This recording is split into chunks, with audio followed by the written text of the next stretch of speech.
안녕하세요, 독고리입니다. 드디어 워드 필기 신강 교재가 나왔습니다. 지난 워드 필기 동영상이 48만 뷰를 기록하고 있습니다. 제 강의 많이 사랑해 주셔서 정말 감사드립니다. 이번 교재는 약 7개년 정도의 기출문제를 토대로 시험에 나왔던 부분을 아주 핵심 정리한 요약집입니다. 더불어서 420제 문제집도 이 한 권에 같이 수록했습니다. 제가 해설을 꼼꼼하게 담았으니까 여러분들 기대해 주시기 바랍니다. 이 한 권에 요약집과 문제집이 있는 완성본이라고 생각하시면 되고요. 여러분, 이번 강의도 모두 무료입니다. 여러분들은 제 교재만 구입 부탁드리겠습니다. 암기하는 내용이 많지만 시험에 나오는 핵심적인 내용으로 제가 잘 설명해 드리겠습니다. 저는 자신 있습니다. 여러분들도 저 믿고 따라오시기 바랍니다. 자, 그럼 시작해 보겠습니다.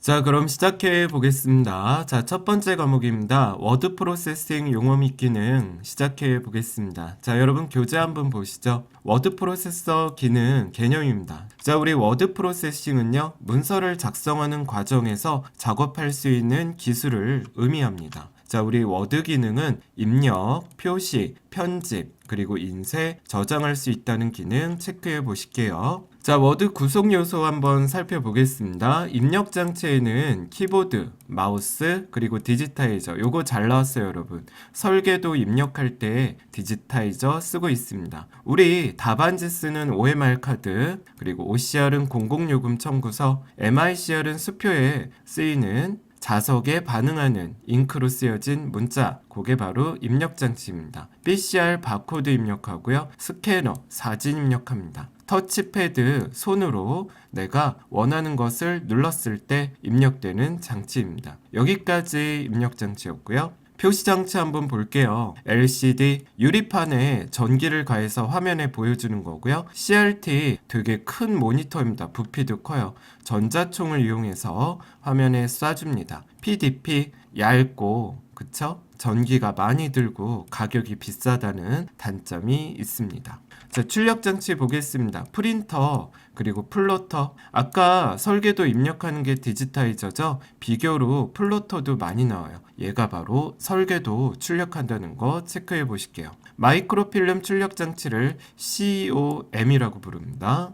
자, 우리 저장 장치에 USB 메모리 있고요. 하드디스크, SSD, 이런 거. 그리고 자기 디스크, 자기 테이프, 광디스크 이렇게 있다는 거 체크해 볼게요. 자, 워드 프로세서 특징 한번 살펴보겠습니다. 자, 우리 다양한 문서 만들 수 있고요. 유지 관리가 쉽고 효율적인 업무 처리를 할 수 있게 해줍니다. 보관 및 검색이 용이하고요. 표 계산 및 차트 작성이 가능하고 다른 문서에서 호환이 가능하다는 점 체크해 보실게요. 정보통신망을 이용해 문서 전송 및 공유가 가능하다. 옛날에는 우편으로 발송해야 되죠. 근데 하지만 요즘엔 그렇지 않습니다. 인터넷을 통해서 문서를 보내고 받고 할 수가 있습니다. 자, 요거 별표해 볼게요. 보안에 유의하셔야 됩니다. 키보드 기능 살펴보겠습니다. 우리 키보드인데요. 인서트, 삽입 수정, 캡스록, 대소문자 구분하는 거고요. 넘럭, 이거 숫자 키패드, 방향 키패드 쓰시는 거죠. 스크롤럭, 화면 고정, 아니면 움직이게, 안 움직이게 하는 거예요. 자, 이렇게 두 개 기능을 가진 키를 토글 키라고 부릅니다. 조합키, 자, 다른 키와 함께 쓰는 키가 조합키예요. Alt, Ctrl, Shift. 얘 눌러서 혼자서는 작동이 되지 않죠?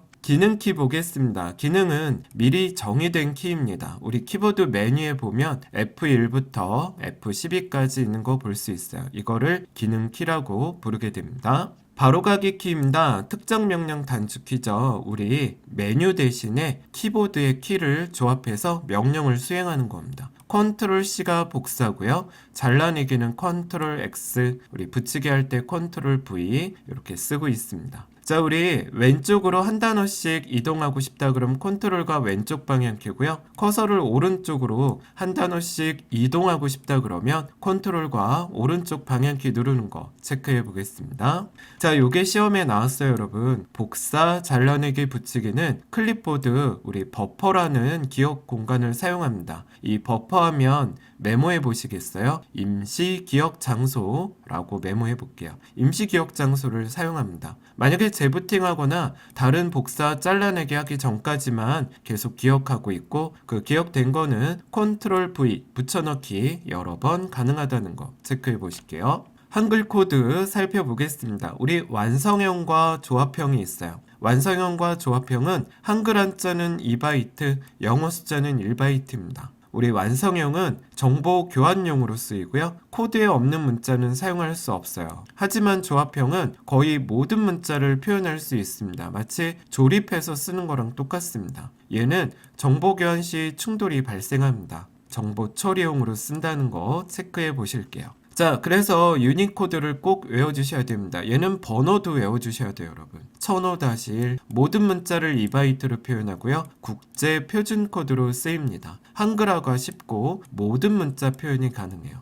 기억 공간을 많이 차지하게 됩니다. 완성형과 조합형의 특징을 갖고 있기 때문에 정보 교환용 그리고 정보 처리용 두 가지 다 쓸 수 있다는 거 체크해 보실게요. 데이터 입력 부분 살펴보겠습니다. 우리 한글은 2벌식과 3벌식을 써요. 우리가 쓰는 건 2벌식이죠. 받침에 상관없이 글자를 풀어서 입력하는 방식이고요. 3벌식은 초성, 중성, 종성을 구분해서 입력하게 됩니다. 자, 영문 입력할 때는 대소문자를 캡스럭, 쉬프트 키를 이용해서 입력하게 되고요. 한자는 한자 키를 눌러서 입력하게 됩니다. 자, 요거 체크해 볼게요. 한자음을 알 때 입력하는 방법은 음절, 단어, 문장 자동 있고요. 한자음을 모를 때 한자를 입력하는 방법은 부스, 외자, 투스트로크 있다는 거 체크해 보겠습니다. 자, 우리 문서를 작성할 때 삽입할 수 있는 상태가 있고요. 수정할 수 있는 상태가 있죠. 바로 인서트 키를 이용해서 여러분들 프로그램 맨 하단에 상태 표시줄을 보고 삽입인지 수정인지 체크해 주셔야 됩니다. 우리 삽입할 때는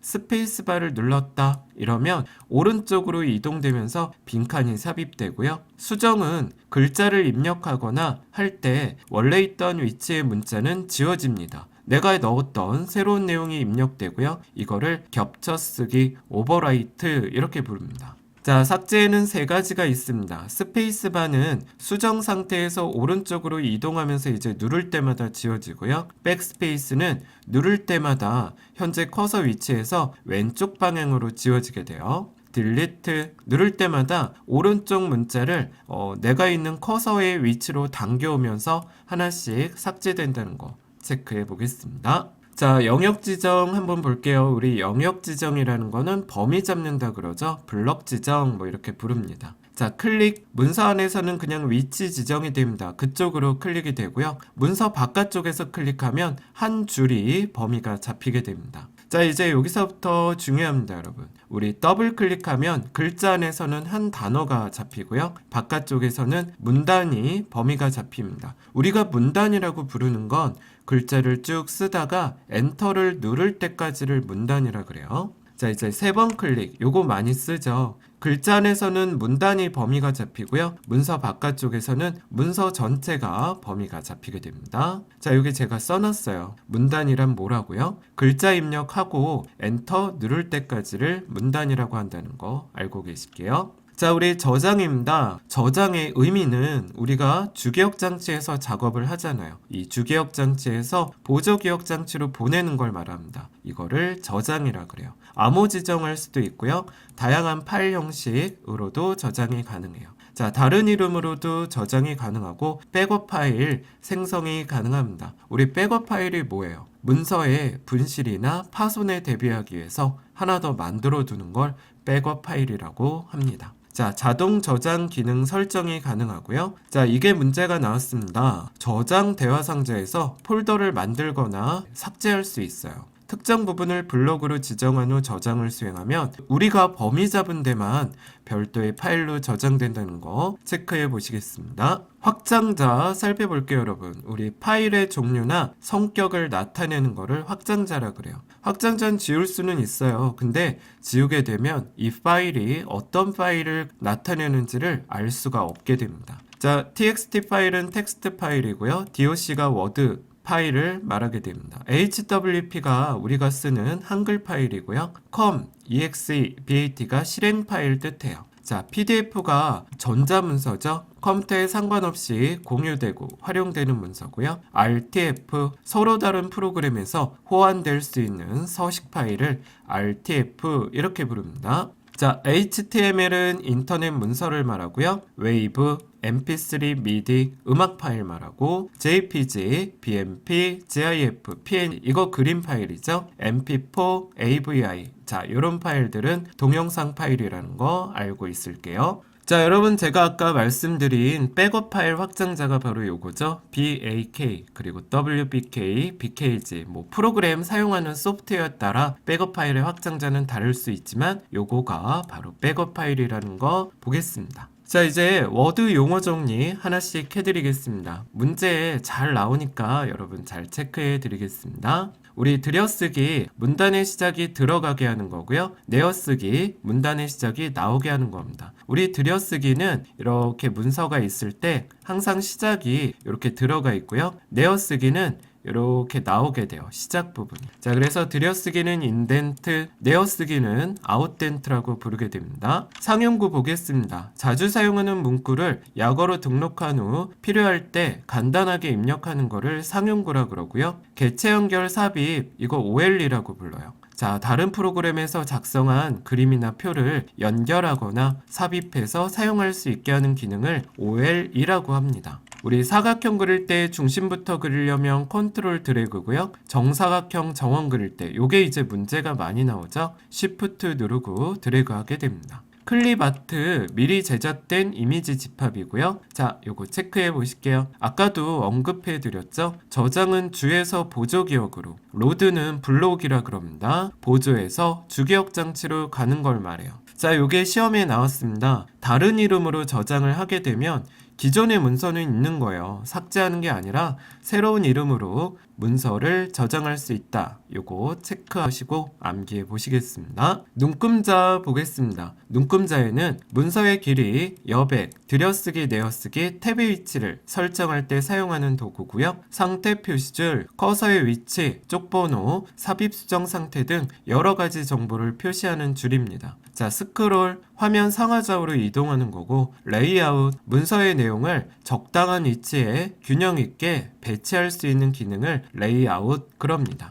자, 미리 보기 볼게요. 인쇄하기 전에 화면에 미리 출력해보는 기능이고요. 조판 부호, 자, 표나 글상자 등을 문자로 표시하는 숨은 문자입니다. 인쇄할 땐 나타나지 않고요. 우리 어느 부분에 어떤 기능이 적용되는지를 볼 수가 있어요. 자, 행두 금칙입니다. 행두 앞에 올 수 없는 문자고요. 행말 뒤에 올 수 없는 문자라는 거 체크해 보실게요. 자, 그래서 옆에 행두금칙 문자들은 여러분들이 이렇게 보시면 다 뒤에 오는 글자들이에요. 행말 금칙 문자들 이렇게 보면 다 앞에 쓰는 기호들이죠. 매크로 한번 살펴보겠습니다. 반복되는 작업을 키보드 특정 키에 기록했다가 필요할 때 한 번에 실행하는 기능을 매크로라고 합니다. 우리 키 매크로가 있고 스크립트 매크로가 있어요, 여러분. 이 키보드 매크로는 말 그대로 키보드 동작만 기억하는 거고요. 스크립트 매크로는 마우스 동작까지 포함하는 사용자 동작을 기억할 수 있는 매크로입니다. 스타일 보겠습니다. 표준 서식을 설정해 놓고 필요할 때 원하는 서식을 간단한 키를 이용해서 한 번에 적용하는 거로 F6 눌러서 하죠. 우리 실기 공부할 때 요거 해볼 거예요.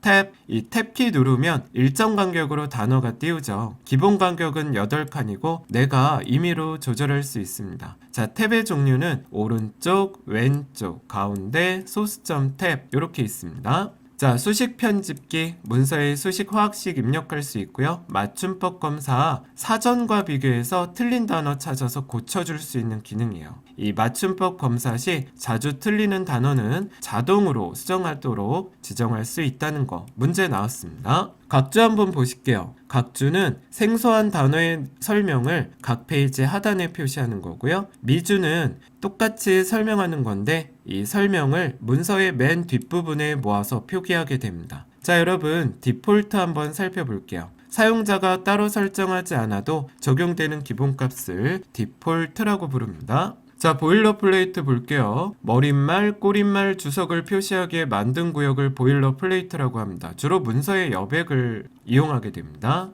메일 머지. 문서의 내용은 동일한데 일부분만 다른 거예요. 그래서 여러분 초대장, 안내장 같은 거 생각하시면 되고요. 자, 요게 문제가 나왔습니다. 이 메일 머지에 사용되는 데이터 파일은 개인별 이름이나 주소 등을 담고 있는 파일을 의미합니다. 워드랩 볼게요. 문서 작성할 때 입력된 단어가 너무 길어서 다음 줄로 이어질 경우 그 단어 전체를 다음 줄로 넘기는 걸 워드랩 그럽니다. 레그드. 오른쪽 끝이 정렬이 안 된 거예요. 오른쪽이 이렇게 삐뚤삐뚤 이렇게 정렬된 거예요. 왼쪽은 동일하지만 오른쪽이 정렬이 안 된 걸 레그드라 그럽니다. 그래서 이걸 이렇게 똑바로 가지런히 맞춰줘야겠죠, 여러분. 이렇게 왼쪽 오른쪽을 균형 있게 이렇게 맞춰주는 걸 뭐라 그런다? 영문 균등이라고 합니다. 자, 단어 사이 간격을 조절해서 양쪽 끝을 맞춰주는 거예요. 자, 여러분 요게 문제가 많이 나왔습니다. 센터링, 문서의 내용을 가운데로 정렬할 수 있는 기능을 말합니다. 자동 반복, 우리 키보드 누르고 있으면 계속 반복되죠. 그 글자가 계속 입력되는 거고요. 색인, 인덱스라 그래요. 우리 색인은 빨리 찾기 위해서 표시하는 겁니다. 오름차순으로 정렬된다는 거, 요거 알고 계세요. 요게 시험에 가끔 나옵니다.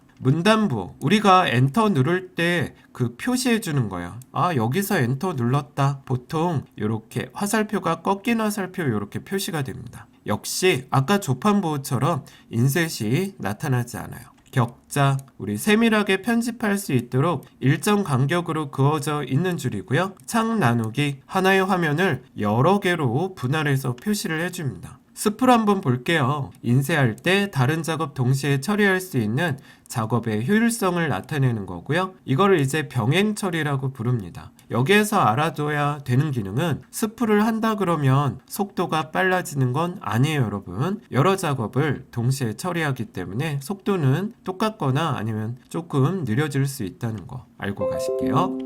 자, 하드카피입니다. 하드카피는 프린터에 출력하는 거고요. 소프트카피는 화면으로 표시해주는 기능을 뜻하고요. 폼피드, 다음 페이지 맨 위로 종이를 밀어 올리는 겁니다. 그리고 라인피드, 다음 줄에 인쇄할 수 있도록 줄 단위로 내리는 거예요. 자, 문자 피치하면 글자 간격을 나타내죠. 1인치에 포함되는 문자 수입니다. 글자와 글자 사이 간격을 표시하고요. 자, 요거 별표. 숫자가 클수록 간격이 좁아지게 된다는 거 꼭 체크해 보실게요. 검색은 찾는 거예요. 근데 글꼴과 스타일로도 찾기 할 수 있습니다. 만능 문자 사용 가능하죠. 우리 국 별표하면 국으로 시작하는 이런 거 쓸 수 있어요. 찾기 기능은 대소문자 구분해서 찾을 수 있고요. 찾기 기능은 찾을 방향을 이용해서 아래쪽, 위쪽, 문서 전체 이렇게 찾을 수 있습니다. 대소문자 구별해서 찾을 수도 있고요. 이 띄어쓰기 무시, 그리고 온전한 낱말, 여러 단어 찾기, 자소 단어 찾기, 암흑의 문자, 한글로 한자 찾기, 조건식 사용 이런 걸로 찾을 수 있고요. 자, 요게 문제가 나왔습니다. 메모의 내용은 검색이 돼요. 근데 교정보호는 검색할 수 없다는 거 알고 가실게요. 하이퍼텍스트 보겠습니다. 문서 내에서 다른 문서나 다른 부분으로 연결되는 텍스트를 하이퍼텍스트라고 합니다. 하이퍼링크, 하이퍼텍스트의 한 요소입니다. 사용자가 이 부분을 클릭하면 다른 문서의 특정 부분으로 이동하게 되는 기능을 하이퍼링크라고 해요. 자, 치환 볼게요. 특정 단어를 찾아서 바꿔주는 기능이고요. 우리 글자가 바뀌어지는 기능이니까 이 분량이 늘어날 수도 있고 줄어들 수도 있습니다. 요거 알고 갈게요. 자, 머릿말 보겠습니다. 매 페이지마다 위쪽 부분에 동일한 내용이 입력되는 거고요. 꼬릿말은 뭐예요? 매 페이지 아래쪽 부분에 동일한 내용이 반복적으로 입력되게 되는 거. 자, 요게 문제가 나왔어요. 머릿말에는 숫자, 문자, 그림표 모두 입력이 가능하게 됩니다. 자, 옵션 보겠습니다. 명령 수행할 때 부가적인 선택사항을 옵션이라 그래요. 캡션, 표나 그림에 붙이는 제목을 캡션. 우리 표 만들 때, 실기시험 공부할 때 캡션 할 거예요, 여러분.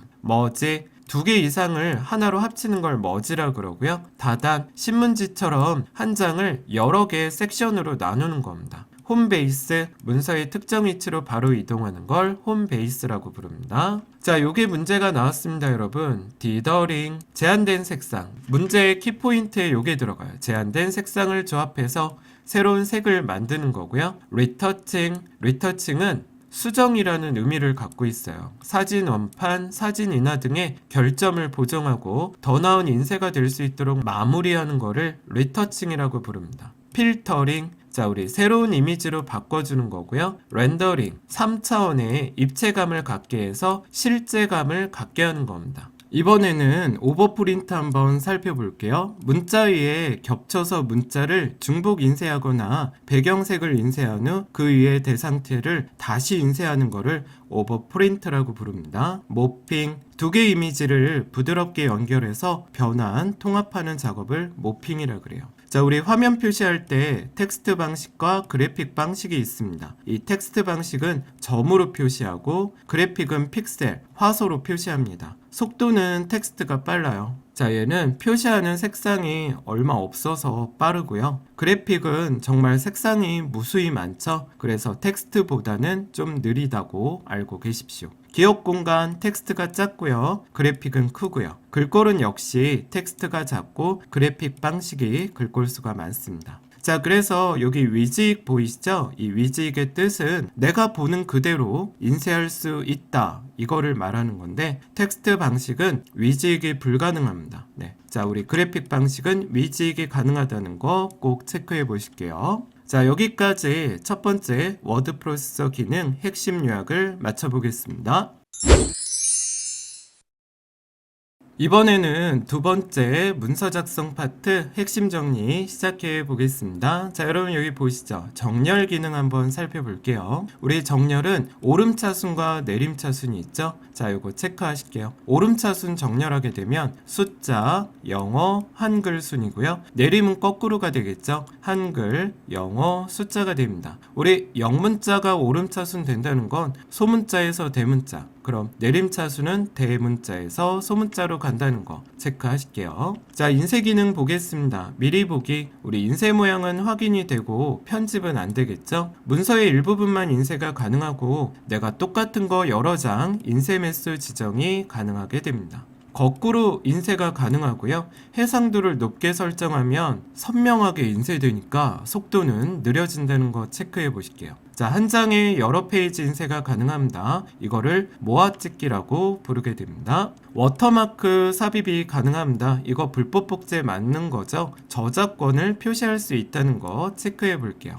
자, 우리 파일로 인쇄를 하게 되면 확장자가 .prn 요거 체크하시고요. 문서의 1/3 페이지를 여러 장 인쇄하고 싶다. 그러면 한 부씩 찍기를 우리가 했어요. 이렇게 되면 어떻게 인쇄되냐? 이게 문제가 나왔어요. 처음에 1페이지, 2페이지, 3페이지 이렇게 출력되고 또 1페이지, 2페이지, 3, 또 1페이지, 2페이지, 3. 자, 이렇게 인쇄된다는 거 체크해 볼게요. 문자 크기 살펴보겠습니다. 우리 한글에 워드 작성할 때 문자 크기는 포인트라고 부르죠. 전각 문자는 가로 세로 비율이 1:1입니다. 정사각형에 쓰이고요. 반각은 전각 문자의 2분의 1 크기예요. 세로 길이는 같고 가로 방향이 50% 줄어든다고 보시면 됩니다. 자, 횡배, 가로 길이가 전각의 2배가 횡배고요. 중배는 세로 길이가 전각의 2배가 되는 거. 양배, 별표 하세요. 가로, 세로 모두 2배입니다. 그럼 어떻게 되겠어요? 총 2배죠? 자, 첨자 별표 해주세요. 제일 많이 나왔어요. 전각 문자의 4분의 1 크기입니다. 우리 첨자는 3의 제곱, H2O. 자, 이렇게 위아래 조그맣게 붙는 글씨를 첨자라고 하죠. 장평 한번 살펴볼게요. 우리 가로 길이를 조절해서 이 장평은 100보다 큰 숫자를 넣게 되면 글자가 납작하게 보이는 게 있고요. 100보다 작아지면 글자를 길어지게 보이게 하는 효과가 있습니다. 자간 줄거볼게요. 우리 자간은 글자 간격이라고 했죠. 0보다 크게 되면 글자 간격은 넓어지고요. 0보다 작아지면 글자 간격이 좁아지게 됩니다. 자, 우리 줄 간격, 줄의 간격을 뜻하고요. 문단의 전체 또는 일부분에 영향을 미칠 수 있습니다. 글꼴 보겠습니다. 우리 비트맵 글꼴 점으로 문자를 표현하고요. 확대하면 테두리가 거칠게 보입니다. 아웃라인 방식의 4가지 글꼴이 있습니다. 벡터, 자, 좌표를 입력하는 거예요. 점과 점을 연결하는 직선과 곡선으로 문자를 생성하게 됩니다. 트루 타입 화면 표시 글꼴과 출력용 인쇄 글꼴이 동일하게 보이는 거예요. 위젯 구현이 용이하다는 거 시험에 나왔습니다. 포스트 스크립트 보겠습니다. 그래픽과 텍스트를 종이, 필름 등에 인쇄하기 위한 페이지 설명 언어입니다. 위젯 구현이 용이하다는 거 체크해 보고요. 오픈 타입 요거 잘 보세요. 높은 압축을 통해서 용량을 줄일 수 있습니다. 이 오픈 타입은 통신에 이용된다는 거 볼게요. 그래서 여러분 비트맵 글꼴과 아웃라인은 서로 다르다는 거 마지막으로 정리해 보겠습니다. 이번에는 종이 규격에 대해서 살펴보겠습니다. 우리 가로 세로 비율이 1대 루트 2입니다. 같은 번호일 때는 A보다 B가 더 큰 거예요, 여러분. 자, B3이 크냐 A3이 크냐 물어본다면 네, B3이 큰 겁니다. 같은 종류일 땐 숫자가 작은 것이 더 커요. 자, 그래서 A1이 제일 크고 A2, A3, A4 이렇게 들어간다는 거 볼게요. 자, 우리 공문서 규격인 A4 용지 크기 살펴보겠습니다.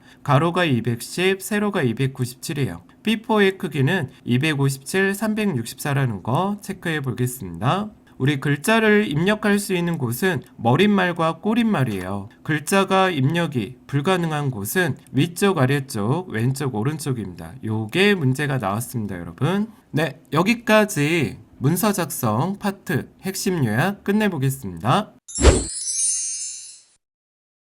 자, 여러분 세 번째 문서 관리 파트 시작해 볼게요. 자, 우리 문서 관리입니다. 문서의 분류를 한번 해볼게요. 작성 주체에 따라 공문서, 사문서라고 부르고요. 유통 대상에 따라 대내, 대외, 전자문서로 나뉘게 됩니다. 처리 단계에 따라 접수, 배포, 기한 문서로 된다는 거 꼭 암기할게요. 자, 문서의 구성 볼게요. 우리 사내 문서는 조직 내부 문서를 말하고요. 사회 문서는 조직 외부 문서입니다.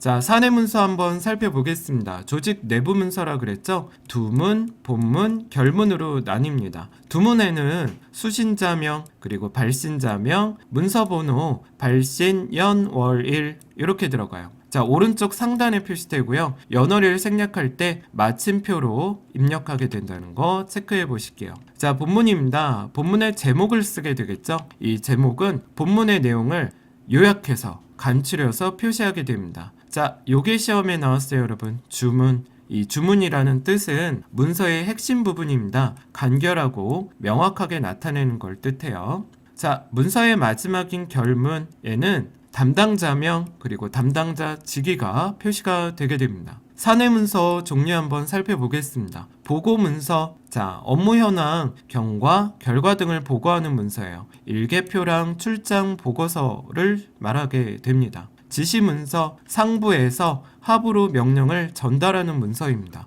예로서는 지시서, 통지서, 기획서 이렇게 있습니다. 연락문서 한번 살펴볼게요. 의사소통하기 위한 문서고요. 기록문서, 자, 증거자료로 활용되는 문서입니다. 회의록, 의사록, 전표장부. 자, 공람문서 한번 볼게요. 자, 요게 시험에 나왔습니다. 특별한 절차 없이 다른 부서나 사람에게 열람시키려고 할 때 사용하는 게 공람이고요. 보존 문서, 일정 기간 보관해야 될 필요성이 있는 문서를 보존이라고 합니다. 시행 문서, 결제된 문서의 실시, 시행을 위해 작성된 문서가 바로 시행 문서라는 거 꼭 체크해 보겠습니다. 자, 이 부분이 시험에 나왔습니다. 보고서 작성할 때는 각 사안별로 문장을 나눠서 작성하게 되고요. 회계장부, 재무제표 이런 중요 서류는 10년간, 전표 이런 유사한 서류는 5년간 보존한다는 거 꼭 체크해 보겠습니다. 사회문서 보겠습니다. 사회문서란 조직 외부에 수발되는 문서를 사회라 그래요. 여기에서도 두문, 본문, 결문이 들어가는데 두문에는 수신자명, 발신자명, 문서번호 표시되고요. 발신 연월일 아까처럼 마침표로 구분할 수 있습니다. 자, 본문 제목 들어가죠. 전문이라는 거는 간단한 인사말을 뜻하고요. 자, 본문의 내용을 핵심적으로 간결하게 표시하는 걸 주문, 그리고 말문, 요약해서 표시하게 됩니다. 자, 결문에는 추신과 첨부물, 담당자명, 그리고 담당자 직위가 나오는데, 자, 여기 한번 볼게요. 우리 문서 작성할 때 본문 시작시는요, 처음에 간단한 인사말을 적은 후 내가 알리고자, 전하고자 하는 내용을 전달할 수 있는 게 원칙입니다. 추신, 자, 사회문서의 결문에 위치하게 되어 본문에 빠뜨린 내용을 보충하기 위한 곳을 말한다는 거 체크해 보시고요. 본문의 마지막 부분은 어떻게 한다고요? 본문의 문장을 요약해서 내용을 마무리를 할 수 있어야 됩니다.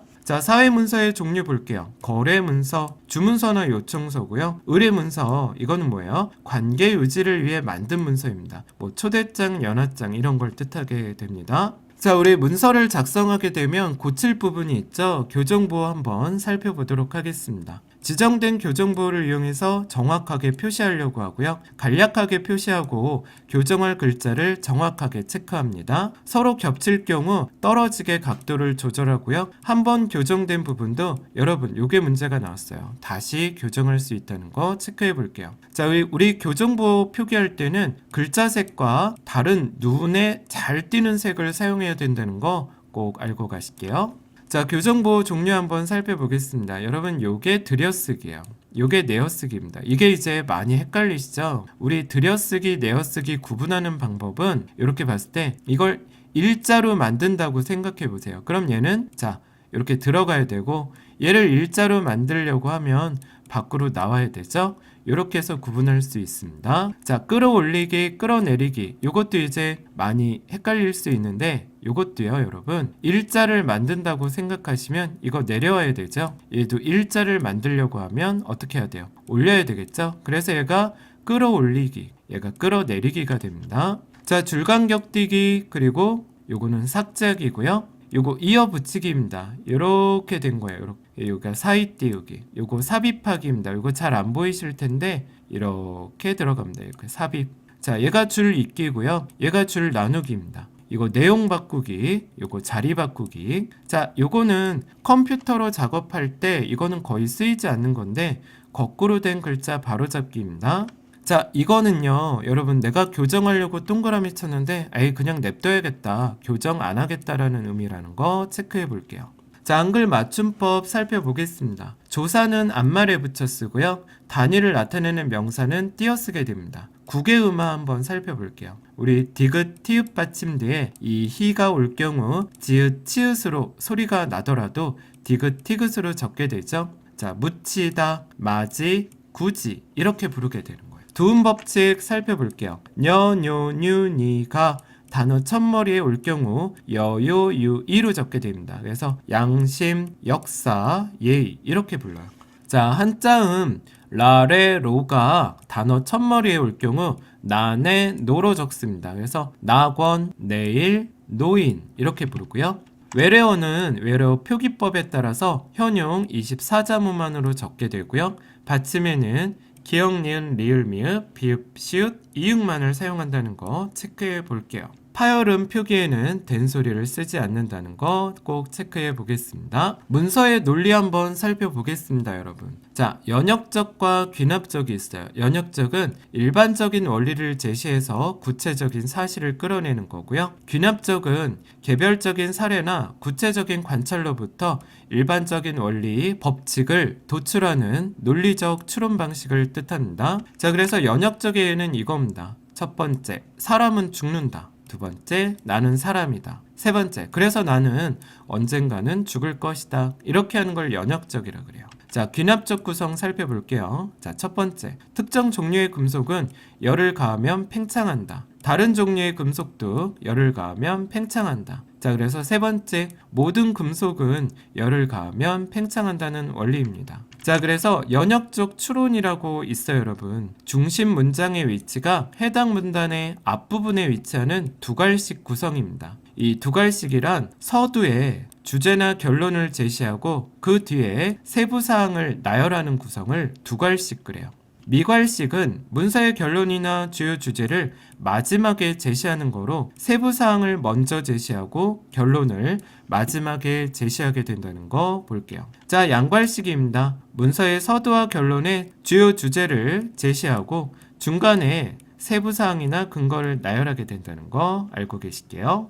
문서 관리 한번 살펴보겠습니다. 우리 문서 관리의 목적은 활용하기 위해서죠. 자, 그리고 효율적인 공간을 사용할 수 있게, 그리고 신속하게 문서를 찾을 수 있다는 거 꼭 체크해 보겠습니다. 문서 관리 기능은 의사 전달 기능과 의사 보존 기능이 있어요.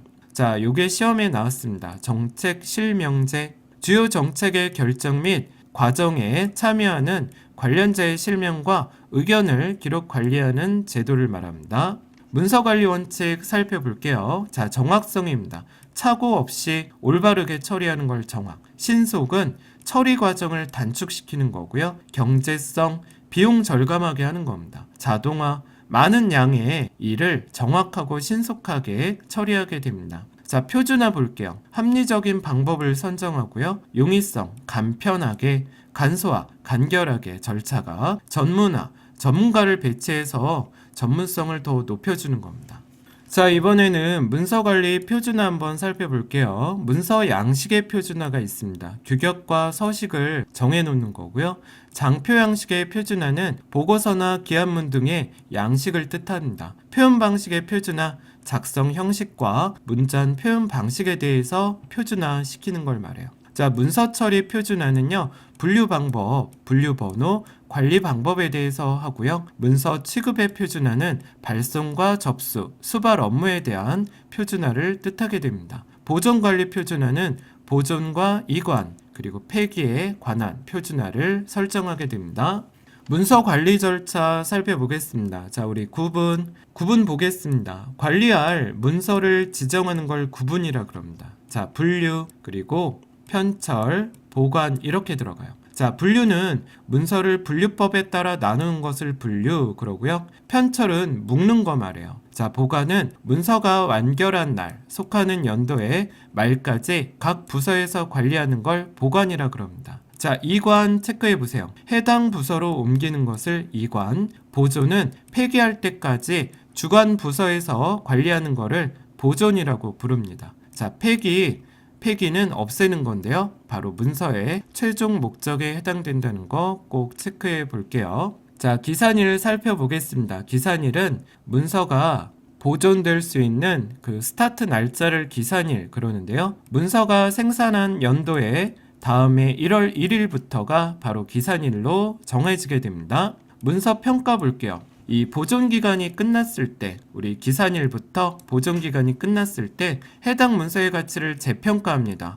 이거 계속 보존해야 될지 아니면 없애도 될지를 또 보류할지를 결정하는 과정을 문서 평가라 그래요. 폐관 볼게요. 더 이상 필요한 문서를 정리해서 보존 폐기하는 과정을 폐관 그러고요. 분류, 아까도 말씀드렸죠. 문서 분류에 따라 나누는 것을 분류라고 합니다. 문서 파일링 보겠습니다. 자, 명칭별 줄거볼게요. 단순하고 빠르며 전통적인 방식이에요. 주제별, 주제를 정해서 정리하게 되고요. 지역별, 국가, 지역, 거래처 명칭입니다. 그리고 번호별, 보안이나 기밀 유지에 유용하게 쓰이는 거 알고 가실게요. 자, 파일링은요, 문서 관리 보존이 용이하게 됩니다. 정보 전달이 원활하게 되고요. 효율적인 사무 공간 활용할 수 있고 비용 절감에 효과도 가지게 됩니다. 검색을 빨리 할 수 있어요. 그래서 시간이 최소화가 됩니다. 번호식 문서 정리 방법은 인덱스, 색인이 필요하고요. 파일링은 오름차 순으로 정리하게 됩니다. 우리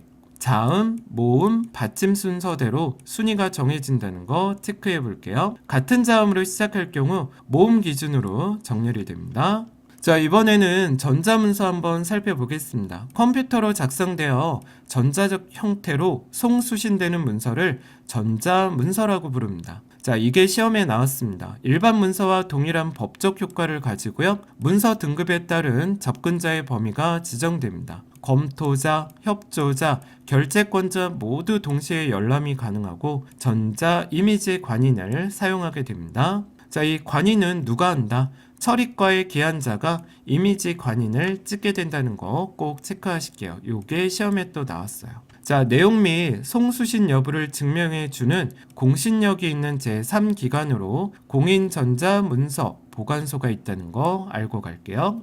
자, 전자적인 방법으로 발급번호를 표시하게 됩니다. 자, 여러분 전자결제 시스템 볼게요. 네트워크상에서 자유롭게 결제가 될 수 있는 시스템을 전자결제라 그럽니다. 그래서 뭐 드라마처럼 뭐 중요한 건 그러겠지만 옆에 철 끼고 막 높은 사람한테 가고 그런 건 많이 없어졌습니다. 자, 효율성이 증대되고요. 생산성이 향상됩니다. 시간이 단축되고 효과적인 관리와 재가공에서 사용 가능합니다. 실명제로 인한 작성자의 책임이 명확해지고 신중성이 또 한 번 제고가 될 수 있습니다. 전자 이미지 서명, 결제 암호 등으로 인해 이 문서의 보안 효과가 높아지게 된다는 거 알고 갈게요. 자, 이 부분이 시험에 나왔습니다. 전자문자 서명, 결제권자의 전자문서상에 자동으로 생성된 내 이름을 전자적인 문자 형태로 표시하는 겁니다.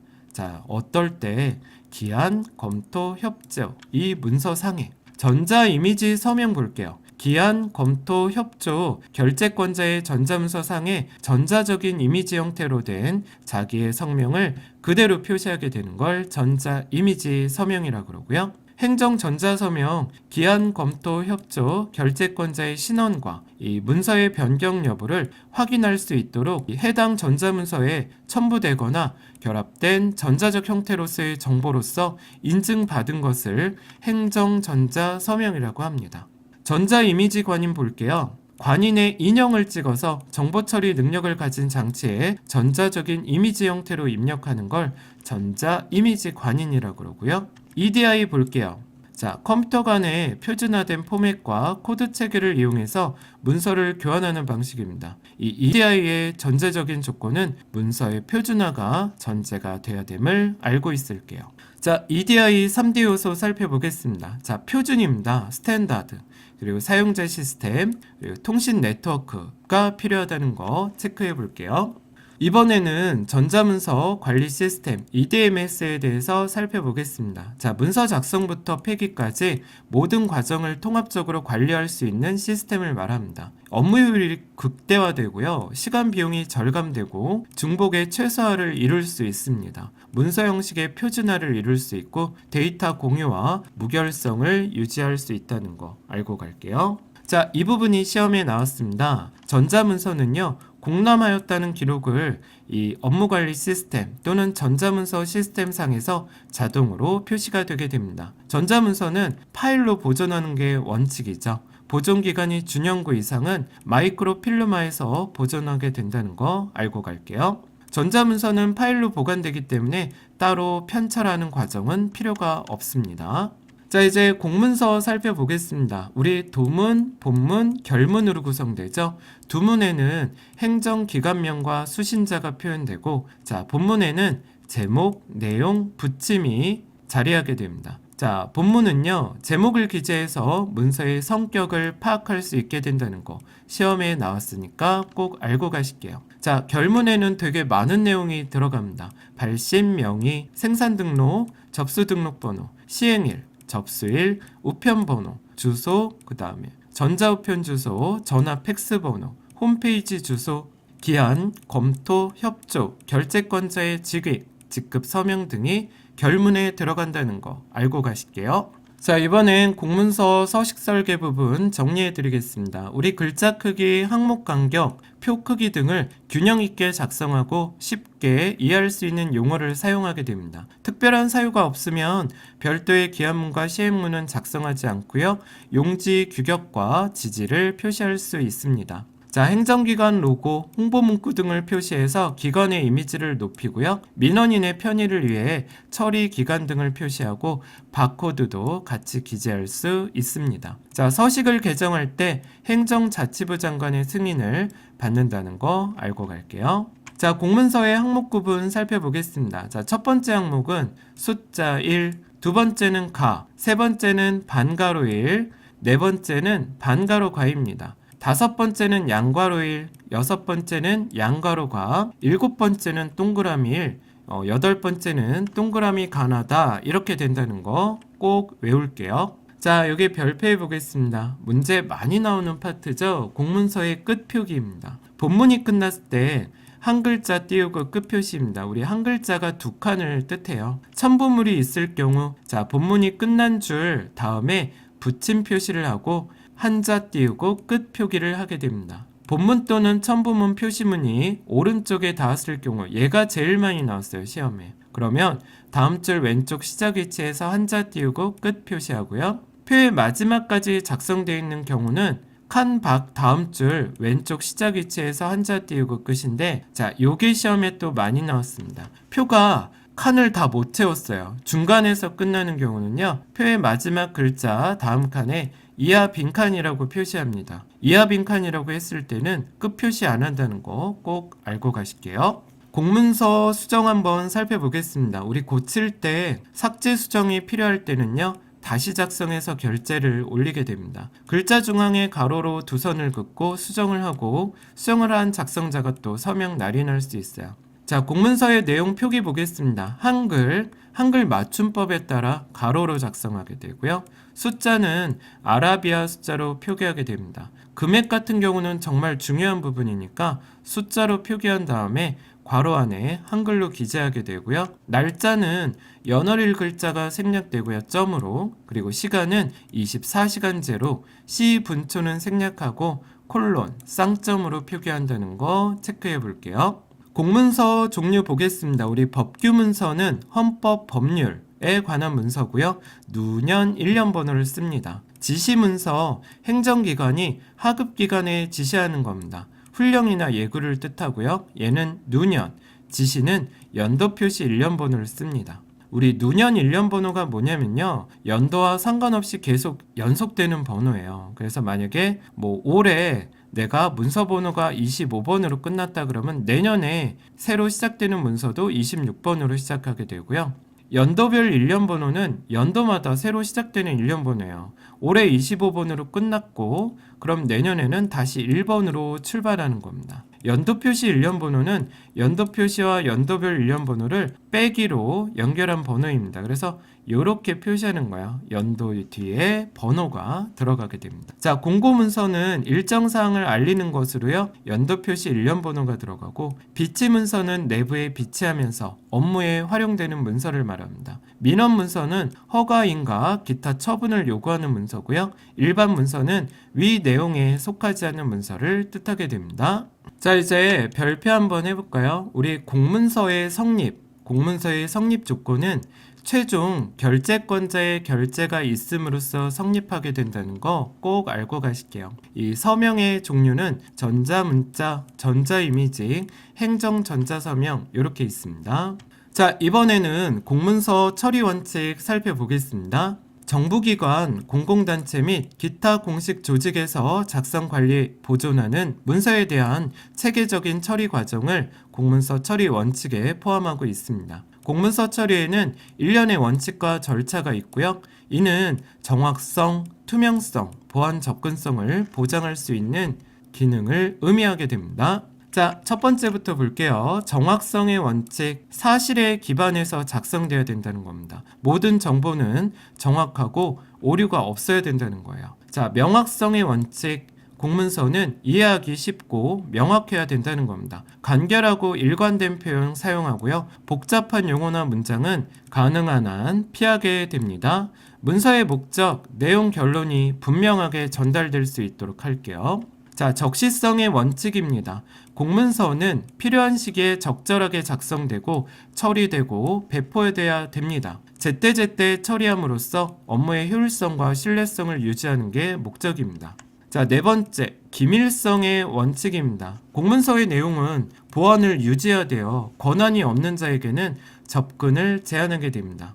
보존성의 원칙 살펴볼게요. 공문서는 법적인 요구사항에 따라 일정 기간 동안 안전하게 보관돼야 됨을 뜻하게 됩니다. 자, 여섯 번째, 접근성의 원칙 볼게요. 문서는 적절한 권한을 가진 사람들이 쉽게 접근할 수 있도록 관리해서 업무의 효율성을 높여주는 거고요. 표준화의 원칙입니다. 공문서의 작성과 처리에는 표준화된 형식과 절차를 따르게 됩니다. 이것은 일관성을 유지하게 하고 협업과 이해를 용이하게 할 수 있다는 특징이 있어요. 이럴 때 표준화된 템플릿, 양식 및 지침을 사용하면 더 효과적입니다. 자, 요게 문제가 나왔습니다. 책임 처리 원칙의 뜻은 각자 직무 범위 내에서 책임을 가지고 처리하는 걸 말하고요. 법령 적합 처리는 권한이 있는 사람에 의해 작성 그리고 처리돼야 한다는 걸 뜻합니다. 문서는 일정한 요건과 형식을 갖춰야 됨을 말하게 됩니다. 문서의 효력 발생 시기, 우리나라는 도달주의를 채택하는데요. 일반 문서의 경우는 수신자에게 도달했을 때, 전자문서는 수신자 컴퓨터 파일로 저장됐을 때, 공고는 고시나 공고, 오일이 경과했을 때라는 거 체크해 보겠습니다. 자, 우리 공문서 기한입니다. 기한이라는 건 결제받기 위해 작성되는 문서예요. 자, 전자문서로 작성함을 원칙으로 하고 행정자치부령에 따릅니다. 둘 이상의 행정기관 결제가 필요할 경우 처리를 주관하는 기관에서 먼저 결제를 하게 되고 관련 행정기관의 결제를 받아 공동 명의로 시행합니다. 자, 요게 문제가 나왔습니다. 기한 문서란 결제권자의 결제를 받기 위해 지정된 서식에 따라 작성된 초안 문서를 기한 문서라고 한다는 거 꼭 체크해 보실게요. 자, 여러분 이번에는 발의자와 보고자 표시를 생략하는 경우를 살펴볼게요. 자, 검토 결정이 필요하지 않은 문서, 단순 사실을 기록한 문서, 그리고 일상적인 사항에 관한 문서는 발의자, 보고자를 생략하게 됩니다. 관련 있는 문서들은 한 개로 일괄 기한하게 되고요. 수신한 종이 문서를 수정할 때는 글자 색과 다른 색으로 수정한 후 기한을 하게 된다는 거 체크해 보겠습니다. 업무 편람 살펴보겠습니다. 문서 관리 업무 처리를 위해 필요한 안내서, 지침서를 말합니다. 자, 업무 편람에는 행정 편람, 직무 편람 두 가지가 있어요. 이 직무 편람 종류에는 업무 현황, 업무 계획이 포함됩니다. 이번에는 결제 한번 살펴볼게요. 자, 일반적인 결제를 선결이라 그럽니다. 설람, 결제권자, 최종 결제권자의 결제까지를 말해요. 자, 전결 볼게요. 최고 책임자가 내 권한의 일부를 일정한 자격자에게 위임한 겁니다. 그래서 너가 알아서 해. 너까지 결제해도 돼. 이렇게 위임한 겁니다. 그래서 위임을 받은 자가 일정 범위 위임 사항에 대해 최고 책임자를 대신해서 결제하는 걸 전결이라 그래요. 그래서 서명란에 전결 쓰게 됩니다. 대결, 결제권자가 미리 위임을 하지 못했습니다. 특별한 사정으로 결제할 수 없을 때 이 대리하는 자가 행하는 결제로 이 대결은 최종 결제권자가 위임을 하지 않았죠. 그래서 나중에 결제를 받아야 됩니다. 이거를 사후보고라고 해요. 문서 도장 한번 살펴보겠습니다. 자, 청인 줄거볼게요. 행정기관 명의로 발송 교부되는 문서를 청인, 직인 줄거볼게요. 행정기관장, 보조기관의 명의로 발송 교부되는 문서입니다. 이 마지막 글자가 가운데에 오도록 찍게 됩니다. 민원 서류를 발급하는 경우는 발급기관장 오른쪽 여백에 찍고요. 겹쳐 찍지 않습니다. 자, 색상은 보통 빨강이에요. 빨강. 복사 팩스일 경우는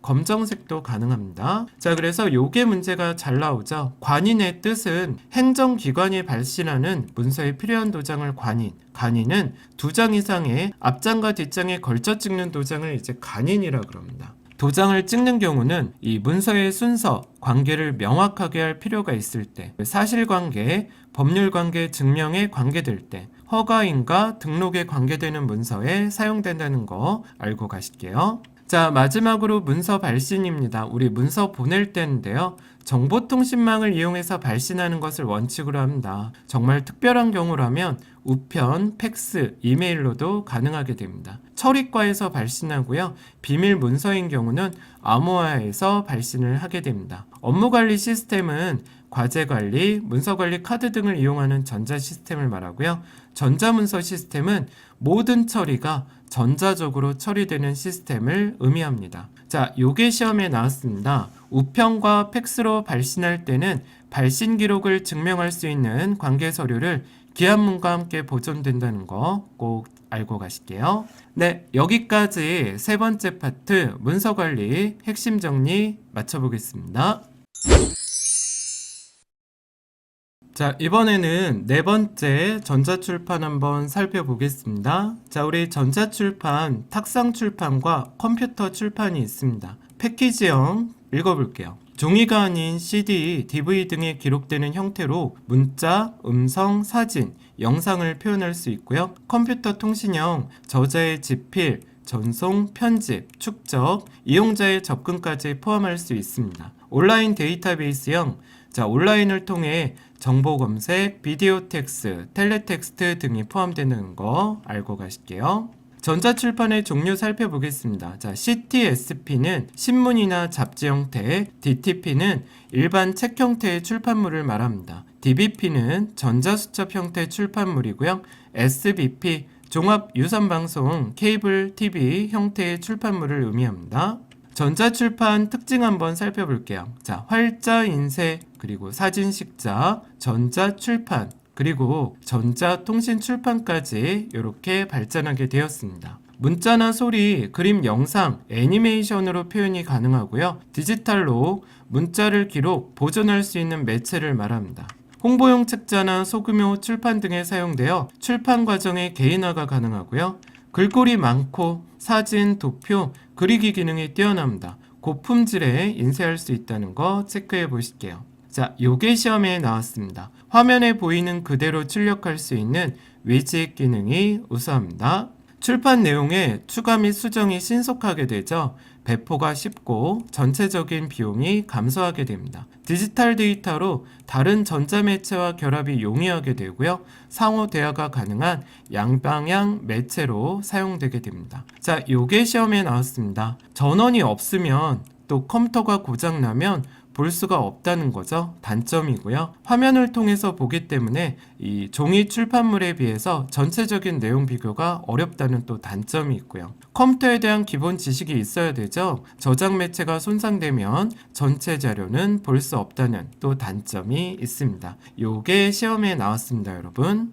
이제 우리 앞서 설명드렸던 전자출판 용어 또 한번 체크해 보면서 마무리해 보겠습니다. 우리 글자 크기 단위가 포인트, 오버프린트는 겹쳐서 인쇄하는 거죠. 디더링, 제한된 색상 조합하는 겁니다. 커닝, 글자와 글자 사이 간격 조정한다 그랬어요. 리터칭, 다른 형태로 새롭게 바꾸는 거고요. 렌더링, 3차원적인 실제 이미지로 표현하게 됩니다. 모핑, 두 개의 이미지를 부드럽게 연결하는 거. 스프레드, 배경색보다 옅어서 안 보이는 거예요. 리딩, 줄과 줄 사이 간격을 말하고. 필터링, 새로운 이미지로 바꿔주게 됩니다. 클립 아트, 작은 그림 모음집을 뜻하게 됩니다.